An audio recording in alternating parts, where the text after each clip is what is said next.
আমি কি করি করো করো করো করো কিন্তু সরকারের সাথে কিছু করি না না ওর মায়ের সাথে গরিব করে ঠিক আছে না যেহেতু ওর বাইনটা যদিও ছোট ছোট হিসেবে যেটুকু বাজাচ্ছে যথেষ্ট যথেষ্ট অসুবিধা আমাকে ধন্যবাদ জানাই যথেষ্ট বাজাচ্ছে সমস্যা নাই ঠিকই আছে সাহস আছে চালিয়ে যাও উন্নতি হবে একদিন হবে চালিয়ে যাও একদিন তো উন্নতি হবে অসুবিধা নাই হ্যাঁ আজকে যাই করো করো কিন্তু এইভাবে চালিয়ে যাও উন্নতি তোমার একদিন হবে অসুবিধা নাই এই একটা উপদেশ দেই জীবনে কোনোদিন অহংকার করবি না বাহ বাহ বাহ নাহলে পতন হয়ে যাবে বাহ ধন্যবাদ এইটা কথা ঠিক এই তোমার খবর কি তুমি যেই হারে গান গাচ্ছ ঠিক আছে কিন্তু গানটা হয় না হয় না কেন এই, হ্যাঁ কারণটা কি তোমার কুন্টে শেখ সাথী হ্যাঁ আরে কুন্টে ছাগলের নাতি একটা হবে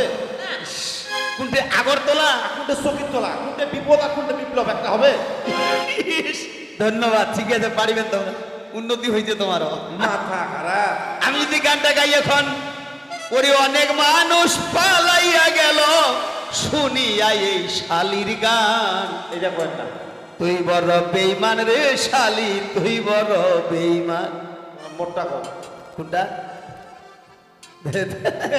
হ্যাঁ ওইটা কম না ওরে কিছু মানুষ পালাইয়া গেল শুনিয়া এই জারুয়ানির গান এইটা ঠিক আছে এবার ঠিক আছে ঠিক আছে হ্যাঁ উত্তরবঙ্গে যতগুলা মহিলা সরকার দেখলাম এরকম জারুয়ানি দেখিনি তাও সুবিধা মতন হওয়ার নাই সুবিধা মতন হয়েছে ছোট বইটা ওই বেশি ওইটা ভালো হয়েছে ওইটা যে আমার জান হ্যাঁ চাদর গায়ে দিছে না দিছে শুনো তো জান চাদর গায়ে দিছ ভালো করে ডিম খাও অসুবিধা নাই পাওয়ারটা বাড়ি যাবে পাওয়ারটা বাড়ি হ্যাঁ ওরে কিছু মানুষ পালাইয়া গেল শুনিয়াই আমার শালির গান তুই বড় বেইমান রে শালি তুই বড় বেইমান তুই বড় বেইমান রে শালি তুই বড় বেইমান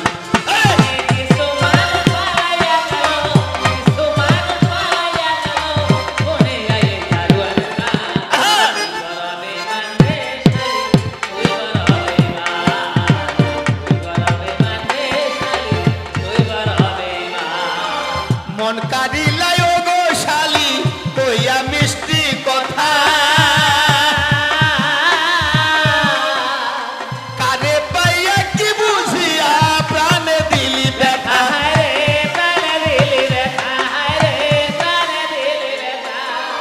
তোর মনে কি নাই মমতা তোর মনে কি নাই মমতা কি করে হইলি পাশান দেখদিন তোমার ব্রেক আছে রে ব্রেক আছে একদম ব্রেক আবার চালু হবে ঠিক কিছু বুঝা পাচ্ছিস এই ওরে ইস ওরে ভালোবাসা মরিয়া যায় আস্তে কায় বলে গর্ভবতী হয়েছে কি আমি বলে গর্ভবতী হয়েছি না না ঠিকই আছে হ্যাঁ আমি গর্ভবতী হয়েছি হ্যাঁ অক্সিজেন করছি ঠিক আছে এইবার ঠিক আছে আমি গর্ভবতী হয়েছি আর অক্সিজেন করছি ঠিকই আছে পারিবেন তোমরা ভালোবাসা মরিয়া যায় থাকে শুধু খেলা এই শালি কি বুঝতে পারে কার মনের কি জ্বালা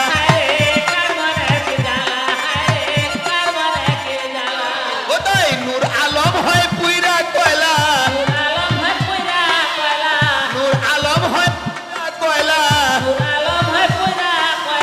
বুকটারে করলি শ্মশান তুই বড় বেইমান রে শালি তুই বড় বেইমান তুই বড় বেইমান রে শালি তুই বড় বেইমান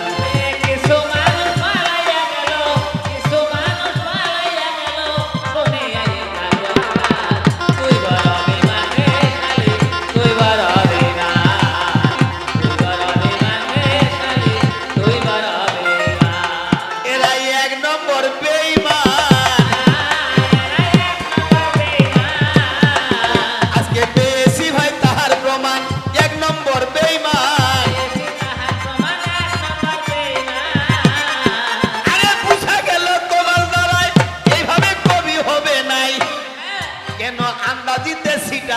মারিয়া দিলে ভাই হবে রে। এই আমি বলেছিলাম 17 ফরজ কেমন করে হলো ওটা বিস্তারিত ব্যাখ্যা দিতে হবে। আজকে ফজরেতে বলে আদম, হরে ইব্রাহিম, আসরে ইউনুস, এই মাগরিবে ঈসা হয়েছে কেনে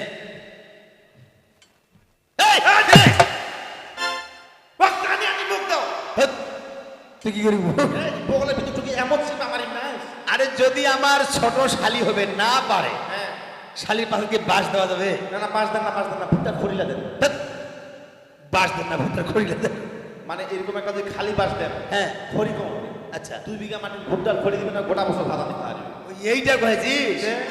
ও তাহলে তো ঠিকই আছে, ভুট্টার খড়িয়ে দিবে হবে। আরাম পাবে। কিন্তু আমি তো ওইটা বলি নাই, আমি বলছি যে শালি হবে না পারলে ওকে বাঁশ দেওয়া যাবে না। না দিলে কষ্ট পাবে।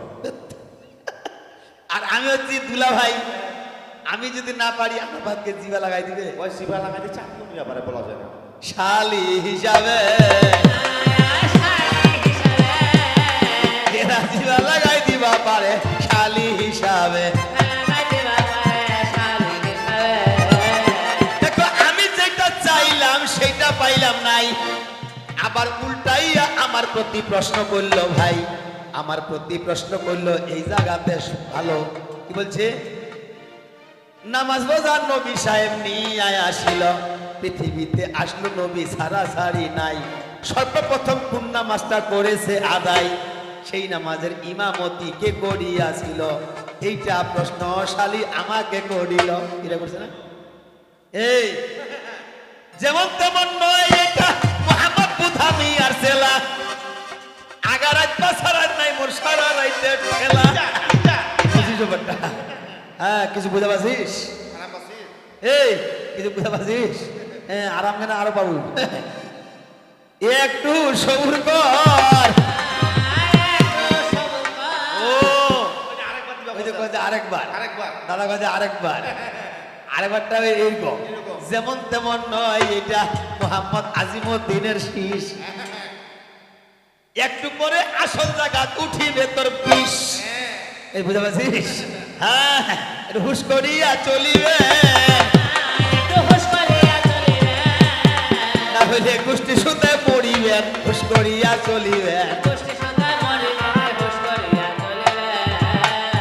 তাহলে প্রথমে কোন নামাজ পড়িয়াছিল, আমার যাহা জানাই আছে জবাব দিব ভালো।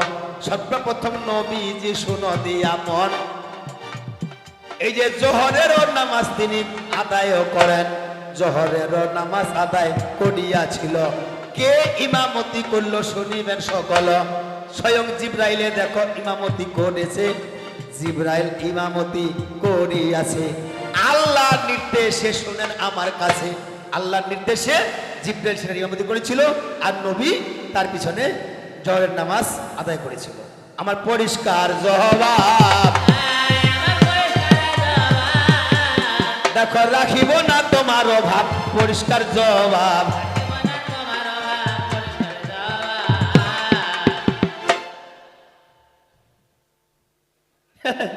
ছেলের বয়স 120 বছর, বাবার বয়স 70 বছর, কিভাবে হলো? দয়া করে উত্তর দিবেন। ভালো হয় বাড়িবে, খালি মাঝে মাঝে ডিস্টার্ব দিবেন, ভালো হয় বাড়িবেন, পরে দেখা যাবে। আসল কথায় চলে যাব, আপনাদের জানাই আমি একটি কথাই এই জায়গাতে বলিয়াছিলাম ভাই, একমাত্র নবীজির তত্ত্ব, নবী তত্ত্ব ছাড়া অন্য কিছু কথা আলোচনা করব না। কিন্তু এই নবী তত্ত্বের কথা দেখো বলিতে গিয়া অনেক কথাই এই জায়গাতে আসিবে চলিয়া, নামাজেরও কথা তো আসতেই পারে ভাই। একটাকে বলেছিলাম যে নামাজ ছাড়া মুমিনদের কোনো উপায় নাই, কি আছে? কেন নাই? নামাজ আসসালাতু মুস্তাফুল জান্নাহ, আমি খ্রিস্টকে বলছি না কি? হ্যাঁ হ্যাঁ বলছি, বুঝতে পারছি। কি করেছে? আসসালাতু মুস্তাফুল জান্নাহ, নামাজ বেহেশতের চাবি, নামাজ ছাড়া কেউ কোনোদিন জান্নাতে যেতে পারবে না, যেহেতু কোরআন বলছে আসসালাতু মুস্তাফুল জান্নাহ, অর্থাৎ নামাজ বেহেশতের চাবি। নামাজ যেহেতু বেহেশতের চাবি, সেহেতু নামাজ ছাড়া কেউ জান্নাতে যেতে পারবে না। এই জায়গাতে একটি কথা আপনাদের জানাই, নামাজের কি গুরুত্ব শুনিবেন সবাই। নামাজের কি গুরুত্ব দেখেন। একদিন এক ব্যক্তি কি করিত শুনেন আমার কাছে, ওর স্ত্রী পুত্র পরিবার যত কিছু আছে সবাইকে ফাঁকি দিয়া কি কর্ম করিত, ওই যে ফজর বেলা উঠিয়া যাইয়া নামাজ পড়িত। ফজরের সময় নামাজ পড়তো, কিন্তু বাড়িতে বলে যেত আমি কাজ করতে যাচ্ছি। বাড়িতে বলে যেত আমি কাজ করতে যাচ্ছি। এই কাজ করতে যাওয়ার কথা বলিয়া ভাই ওই নামাজ পড়িতে যায়, সারা সারি নাই। ওই যে ফজরের সময় নামাজ পড়িয়া মসজিদ থাকিয়া দেখো বাইর হয় না, আসিয়া মসজিদ থেকে আর বাইর হয় না। জোহরের নামাজ পড়ে দাদা, আসর পড়ে ভাই, মাগরিব পড়ে, এশা পড়ে, আর বাইরে নাই। শেষ পর্যন্ত এশার নামাজ শেষ করার পরে রাত্রিবেলা বাড়িতে আসে। বাড়িতে যখন জিজ্ঞাসা করে যেহেতু কাজ করতে গেছো কাজের টাকা কই, বলছে মালিক আজকে টাকা দেয়। উনি বলে মালিক আজকে টাকা দেয় নাই, ওদের কিছু বলে না। এমনি করে সপ্তাহ যায় দাদা, মাস চলিয়া যায়, কিন্তু নামাজ ছাড়ে না দাদা। শুনিবেন সবাই, নামাজ কিন্তু ছাড়ে না, নামাজ কিন্তু ছাড়ে না। আর বাড়িতে আসে যে মালিক টাকা দেয় নাই। শেষ পর্যন্ত 1 বছর পর তাদের বাড়ির মানুষ বুঝতে পেরেছে এ কাজ করে না, নাহলে টাকা কেন দেয় না। মালিক ফিরে যদি 1 বছর কাজ করে টাকা না দেয়, আজকে থেকে বাড়ি থেকে তাড়িয়ে দিয়েছে যে আর কোনোদিন বাড়িতে প্রবেশ করতে পারবে না। এই কাজের টাকা না নেওয়া পর্যন্ত বাড়িতে আসতে পারবে না। উনি বারবার বলছেন মালিক টাকা দেয় নাই, আমি কাজ করছি মালিকের, কিন্তু মালিক টাকা আমাকে দেয় নাই। কিন্তু এবার বলছে ঠিক আছে আজকে তুমি চলে যাও, আর জীবনে বাড়িতে আসতে পারবে না যদি কাজে নিয়ে না আসো। ঠিক ফজরের সময় দেখো কি কর্ম করেছে। আমি সংক্ষেপে কথা বলছি, বিস্তারিত বলতে গেলে সময় লাগবে, সময় তো বেশি দেয় নাই, এই জন্য সংক্ষেপে বলিতেছি। আপনাদের জানাই কি করেছে, আবার নামাজ পড়িতে গেছে, আরো কাজ নাই। ওই দিনও আর কাজে যায় নাই, নামাজ পড়িতেছে আর কান্দিতেছে ভাই, আল্লাহর দরবারে কান্না করতেছে সদাই। শুধু আল্লাহর কাছে কান্না করে, হে আল্লাহ আমি কি করে বাড়িতে যাব, এই সন্ধ্যাবেলা রাত্রিবেলা এশার নামাজ শেষ করে বাড়িতে যাব কি করে, আমাকে তো বাড়িতে যেতে দিবে না। তারপরেও আল্লাহর কাছে কান্নাকাটি করিয়া এবার বাড়িতে যাইতেছে নামাজ শেষ করিয়া। নামাজ শেষ করিয়া যখন বাড়িতে যাইতেছে, যাইতে যাইতে কিন্তু ভয়েতে কাঁপতেছে, ভয়ে কাঁপতেছে। আজকে যদি এরকম মাইর দেয় তাহলে কি অবস্থা হবে আমার। কিন্তু বাড়িতে যাওয়ার সঙ্গে দেখতে পায় তার স্ত্রী, তার পরিবার, তার ছেলে মেয়ে যারা রয়েছে সবাই তাকে সসম্মানে বাড়ির দিকে নিয়ে যাচ্ছে, কোনো মারধর কিছু করে না, নিয়ে যাচ্ছে। কি ব্যাপার, তোমরা নাকি আমাকে বাড়িতে ঢুকতে দিবে না, তো কেন আমাকে সসম্মানে বাড়িতে নিয়ে যাচ্ছ? বলছে না, তোমাকে বাড়িতে নিয়ে যাচ্ছে মানে তুমি কাজের টাকা তো পাঠিয়ে দিয়েছো, তোমার কাজের যা বেতন তা তো তুমি পাঠিয়ে দিয়েছো, কাজের বেতন যা হয় তুমি পাঠিয়ে দিয়েছো। আশ্চর্য হয়ে গেছে, কই না তো, আমি তো পাঠাই নাই। বলছে তুমি পাঠাও না পাঠাও, তুমি যার কাজ করেছো সেই মালিক পাঠিয়ে দিয়েছে। হ্যাঁ, আশ্চর্য হয়েছে, আমি তো কোনো মালিকের কাজ করি নাই, তো বাড়িতে মিথ্যা বলছি, আমি তো কোনো মালিকের কাজ করি নাই, আমি তো বাড়িতে মিথ্যা বলছি। আমি একমাত্র আল্লাহর ইবাদত করেছি, সেই মালিকের কাজ করেছি, আমি তো জাগতিক জগতে কোনো মালিকের কাজ করি নাই, আমি সেই মালিকের কাজ করেছি। কোন মালিক বাড়িতে পৌঁছে দিল? বাড়িতে গিয়ে বারান্দায় দেখে মালামাল বোঝাই করে বারান্দায় রেখেছে। বলছি 1 গাড়ি মালামাল দিয়ে গেল আর বলল যেই মালিকের কাজ করছে সেই মালিক পাঠিয়ে দিয়েছে। সে বুঝতে পেরেছে ঠিক আমার আল্লাহ পুরো ফেরেশতা দ্বারা এই সমস্ত পাঠিয়ে দিয়েছে। তো দেখুন নামাজের কি গুরুত্ব। নামাজ পড়ুন, কাজকে ফাঁকি দিয়ে হলেও নামাজ পড়ুন, নামাজকে কখনো অবহেলা করবেন না। আপনারা মনে কিছু নেবেন না, এখানে অনেকে রয়েছেন, আপনারা সবাই মুসলমান, 2-1 হয়তো হিন্দু আছে, প্রায় সবাই মুসলমান। আমি এখানে দুঃখ পাই, যেমন আমার যে কাহারোল, আমার কাহারোল থানা, কাহারোল উপজেলা, আমার যেখানে মডেল মসজিদ, কত টাকা খরচ হয়েছে একটা মডেল মসজিদে? আমাদের কাহারোলেরটা হয়েছে 16 কোটি টাকা। আমাদের কাহারোলে যে মডেল মসজিদের খরচ হয়েছে 16 কোটি টাকা। এই 16 কোটি টাকা খরচ করে মডেল মসজিদ তৈরি করেছে একটা। আমি ফজরের সময় উঠে দেখি 10 জন মুসলমান নাই নামাজ পড়ার জন্য। বাস্তব বলছি, আমি আগে কিন্তু ক্ষমা চেয়ে নিচ্ছি, আমার বেয়াদবি মাফ করবেন। 16 কোটি টাকা খরচ করে মডেল মসজিদ তৈরি হলো কাহারুল উপজেলায়, আমার উপজেলায়, কিন্তু ফজরের সময় উঠে দেখি 10 জন মুসলমান নাই সেখানে নামাজ পড়ার মতো ফজরের সময়। বলেন কোনো লাভ আছে? কোনো লাভ হয়েছে? আগে মসজিদ ছিল কাঁচা, মানুষের ঈমান ছিল পাকা, কিন্তু এখন মসজিদ হয়েছে পাকা, ঈমান হয়েছে কাঁচা। ঈমান হয়েছে কাঁচা, মসজিদ হয়েছে পাকা, কিন্তু ঈমান হয়েছে কাঁচা। বুঝতে হবে। এখানে দেখেছি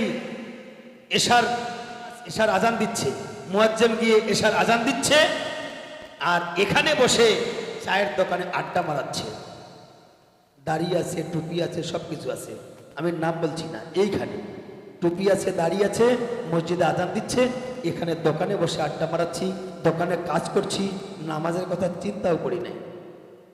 হবে? কখনোই হবে না। আপনারা কাজকে বলবেন আমার নামাজ আছে, কিন্তু নামাজকে বলবেন না আমার কাজ আছে। নামাজের তো গুরুত্ব। আরো একটি কথা বলি আপনাদের জানাই, যারা বয়স্ক বাবা আছেন আমি আপনাদের জানাই, বয়স্ক বাবা বর্তমান যারা রয়েছেন তারা কত অবহেলিত বর্তমান, শোনো দিয়া মন। ওই সন্তানদের কাছে তারা অবহেলিত হন, সন্তানদের কাছে তারা অবহেলিত হয়ে যান। যতদিন পর্যন্ত সন্তানদের বিয়ে দেন নাই ততদিন পর্যন্ত সেই সন্তানটা আপনার, কিন্তু যখন বিয়ে দিলেন আপনাকে তো মনে কিছু নেবেন না। বাস্তব কথা বলছি, যখন বিয়ে দিলেন তখন ওই সন্তানটা আর আপনার থাকে না। কি হয়ে যায়? তখন বউ যা বলে ওইটাই শোনে। বাবা বুড়া হয়েছে, প্রতিদিন মরিবে, ওই কথা শুনে বুড়া মানুষের কথা কে শুনে? কে? কিন্তু বুঝতে হবে, ওই পিতামাতার যদি আপনি অযত্ন করেন, ওই পিতামাতাকে যদি অবহেলা করেন, আপনি যতই নামাজ পড়েন আপনার কোনো কাজ হবে না। এটি কে বলেছে? আমি বলছি কি? আমি বলছি এটা না, কোরআন বলছে। সূরা বনী ইসরাইল 23 নম্বর আয়াত দেখবেন, সূরা বনী ইসরাইল 23 নম্বর আয়াত পরিষ্কার লেখা রয়েছে, বাংলায় পরিষ্কার লেখা রয়েছে, তোমরা তোমাদের পিতামাতার প্রতি সৎ ব্যবহার করো। তোমরা তোমাদের পিতামাতার প্রতি সৎ ব্যবহার করো। সূরা বনী ইসরাইল 23 নম্বর আয়াতে আছে। সূরা আনকাবুত 8 নম্বর আয়াতে আছে, তোমরা তোমাদের পিতামাতার প্রতি সৎ ব্যবহার করো। কিন্তু আমরা করছি না? করি না। যদি না করি তাহলে আমার নামাজ আল্লাহ পাক কবুল করবে না। কেন? শেষ নবী আমাদের কি কর্ম করিল, ওইটাই আমাদের দেখো শিক্ষা দিয়া গেল। কখন দিয়েছিল দাদা আমি বলে যাই, হাদিসে যা প্রমাণ আছে শুনিবেন সবাই। কি করেছে? একদিন দিনের নবী কি কর্ম করিল, তখন কিন্তু নবী আমার শিশু ছিল, শিশুকালে নবী আমার কি কর্ম করেছে।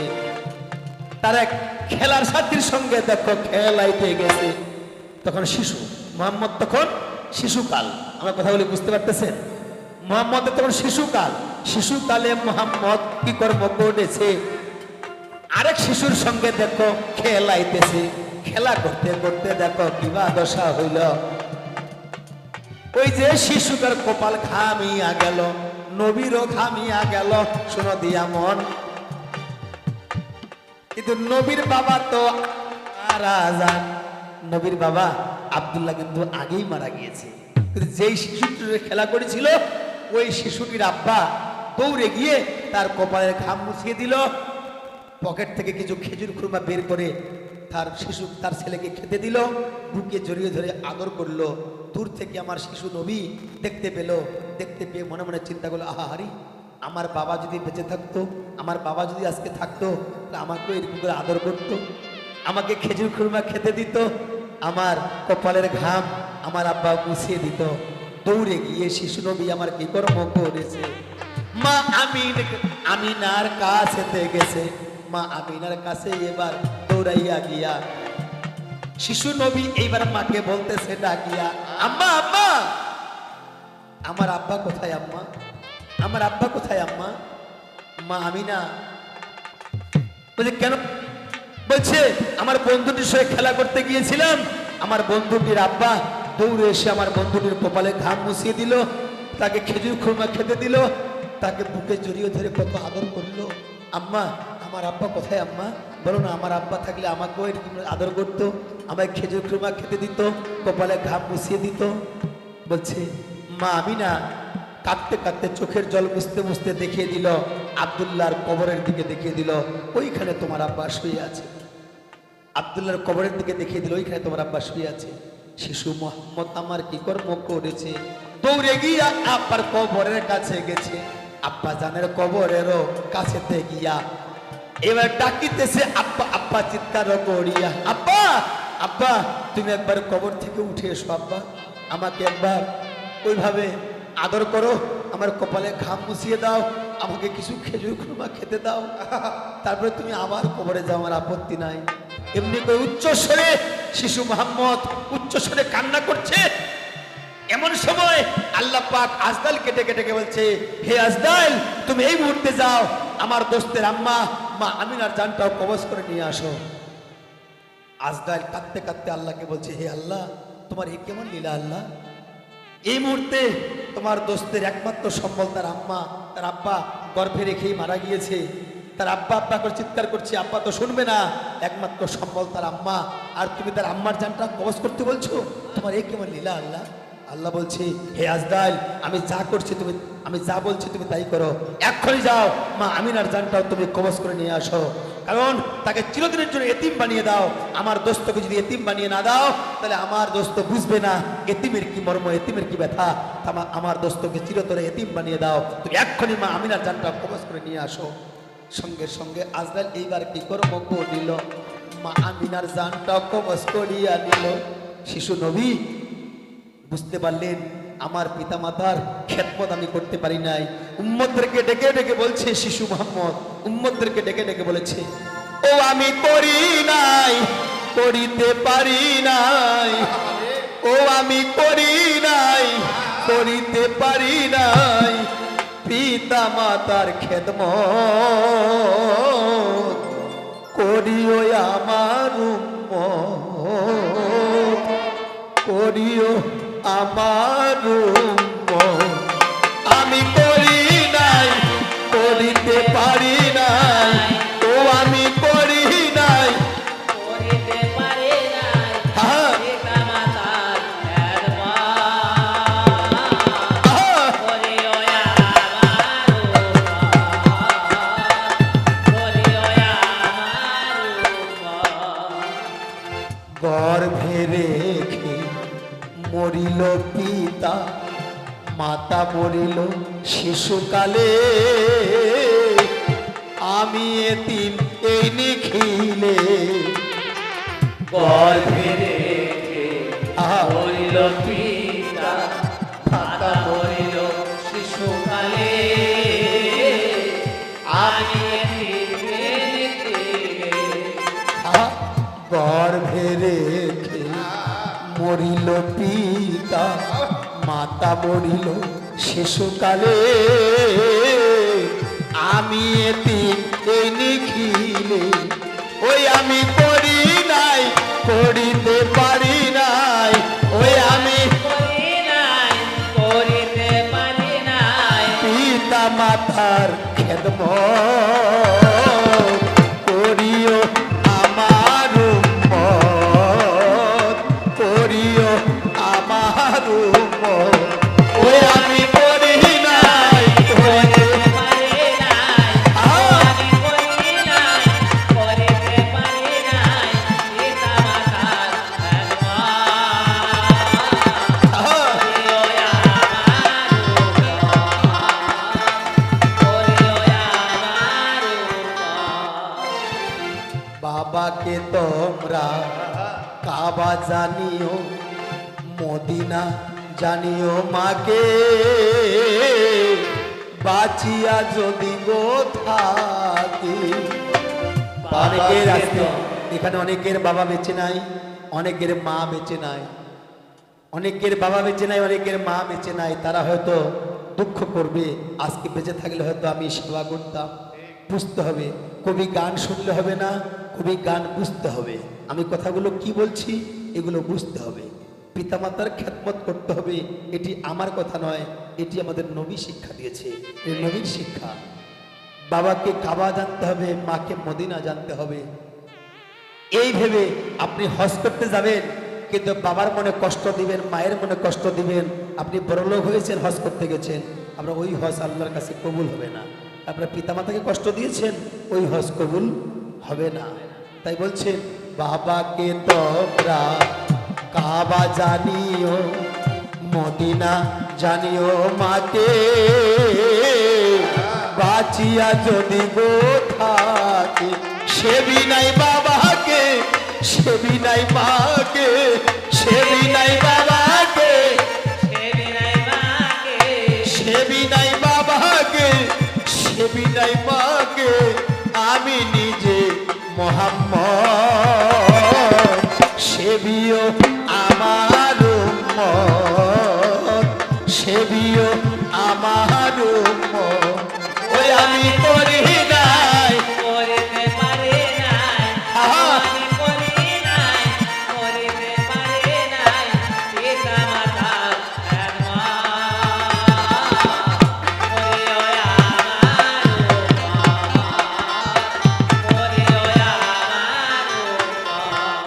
বৃদ্ধ বাবার মুখেতে মায়ের মুখেতে যে বা তুলিয়া দিল খানা, আল্লাহ পায় সেই খানা। বাবার মুখেতে মায়ের মুখেতে আহ এবার দুনিয়া দিল খানা, আল্লাহ পায় আল্লাহ পাক বলেছিল মুসাকে, হে মুসা তুমি জান্নাতে আসবে, কিন্তু একজন কসাইয়ের সঙ্গে তুমি জান্নাতে আসবে, তোমার সঙ্গে কসাই আসবে। মুসা আশ্চর্য হয়েছে, ব্যাপার কি, এক কসাইয়ের সঙ্গে আই যাবে জান্নাতে? এটা কেমন কথা? সে প্রতিদিন জীবহত্যা করে, জীবহত্যা মহাপাপ, জীবহত্যা করে প্রতিদিন মাংস বিক্রি করে, তার সঙ্গে আমি জান্নাতে যাব?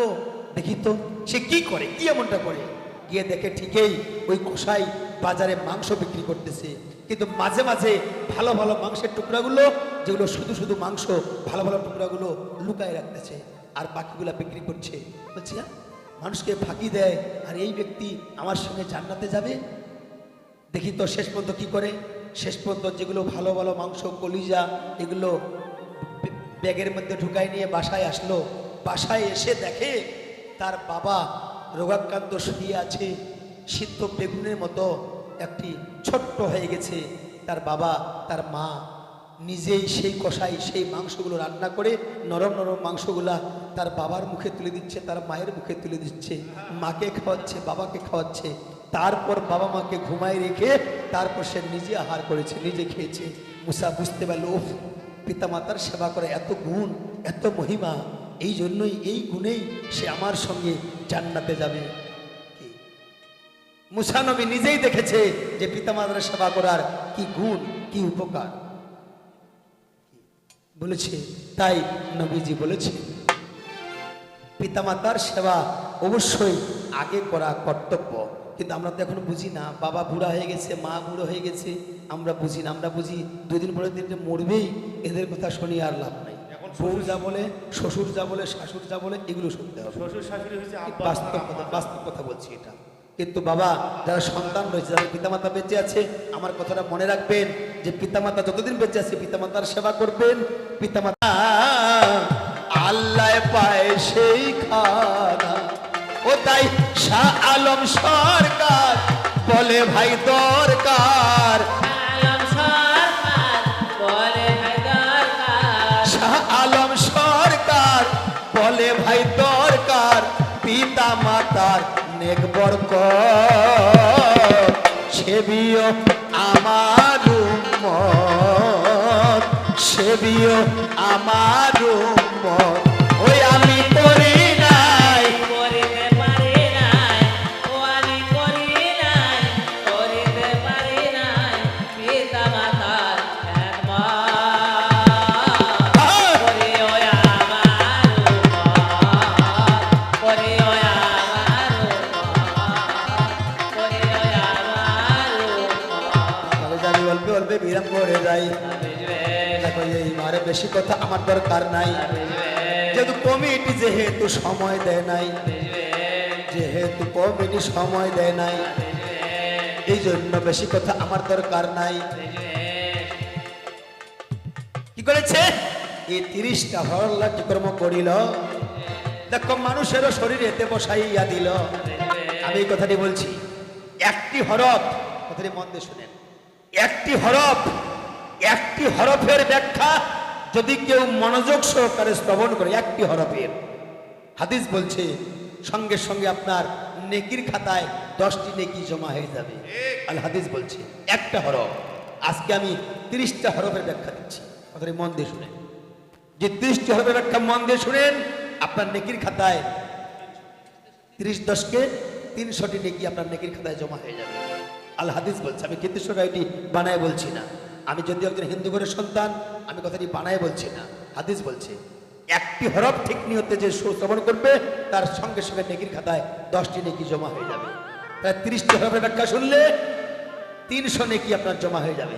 এই জন্য আমি কথাটা বলছি, আলিফ হইতে নাক হইল বান্দার, যেমন আলিফ হইতে নাক হইল বান্দার, আর পেহরফে চক্ষু হইল শুনো সমাচার, যেমন পেহরফে তালু হইল করিবে কিন, আর সেহরফে মুখ হইল এলাহি আলমিন, যেমন জিম হইতে জিম আর হেহরফে হার, আর খেহরফে মাথা কুবরি হয়েছে তৈয়ার, যেমন তালেতে হইল তত নগজে জালেতে, যেমন তালেতে হইল তত নগজে জালেতে, আরে রেহরফে রগে জিগার হইল যে হইতে, আর শিন হইতে শিনা, আর শিনেতে যে সানা, আর সোয়াত হতে পেট পদা করিল রাব্বানা, এই যে সোয়াত হতে পেট পদা করিল রাব্বানা, আর তো দিল্লি জোয়া দিল গর্দানো ওয়াইনে, আরে গাই নেতে কষ্ট হইল শোনো সর্বজনে, দেখো গাই নেতে কষ্ট হইল শোনো সর্বজনে, আর ফেহরফে ব্যবসা হইল কলব কাফেতে, আর বড় কাফে কলিজা বানায় পাক জাতি,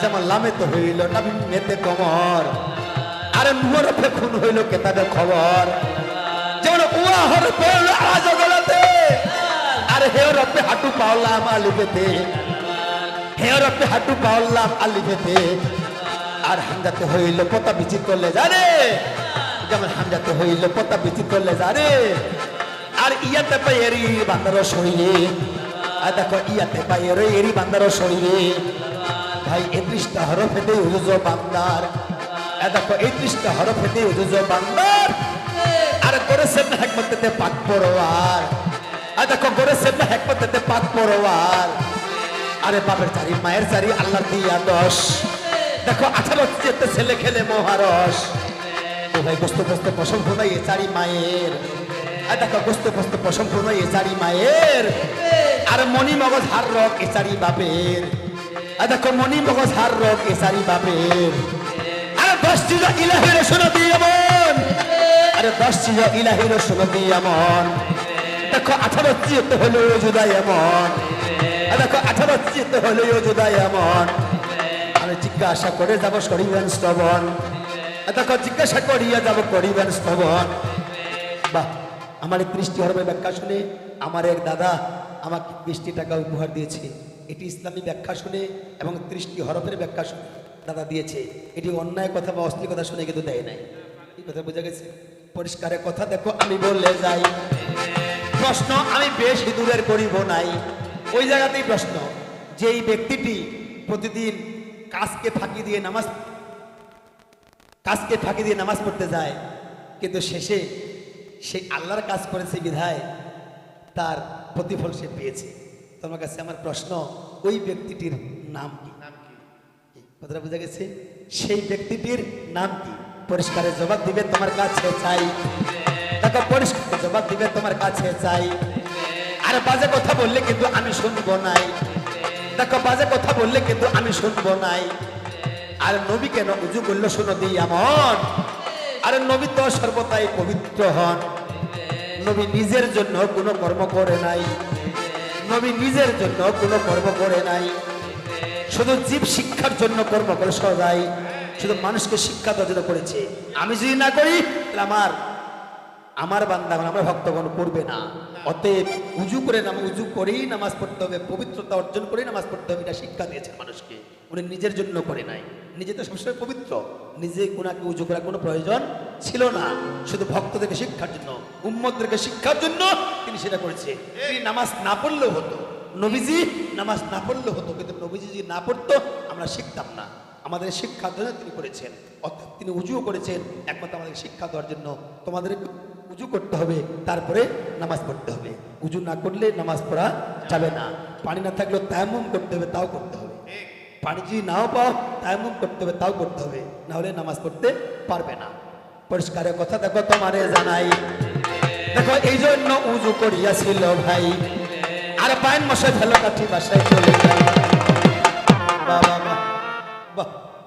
ঢাকা থেকে এসেছেন আমার এক বড় ভাই, এর আগে 200 টাকা দিয়েছিলেন ইসলামী গান, এবারও